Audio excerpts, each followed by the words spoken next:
It's not fair. June 22nd, 2021, Shakita McBroom went into her daughter Jayla's bedroom to wake her up for school and discovered the 17-year-old had died of a fentanyl overdose. My daughter was not a heroin addict. She was not a drug user. This is what they label our kids as. This is not my daughter. And I refuse to have to continue lying on my child.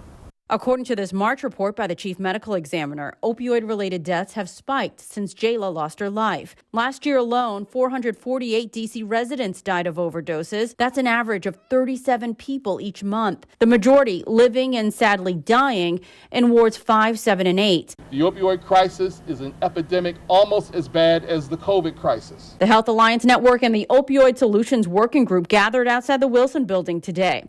They're asking the council and mayor to declare the opioid crisis a public health emergency and fund up to $50 million for resources and treatment facilities. Opioid heat map, gun violence heat map, and they are virtually the same.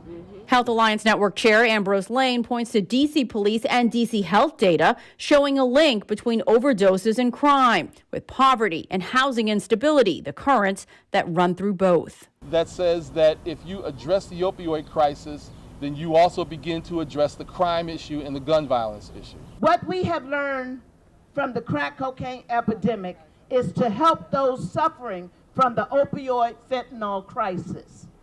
How many residents have to die before the city understands we are under siege again? I'm going to fight until there's no breath left in me.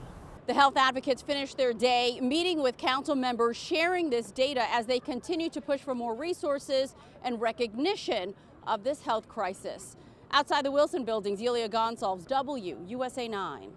And the Department of Behavioral Health just got back to us saying in part that thousands of overdoses have been reversed with naloxone, which is that life-saving medication, and free in about 40 pharmacies and sites across D.C.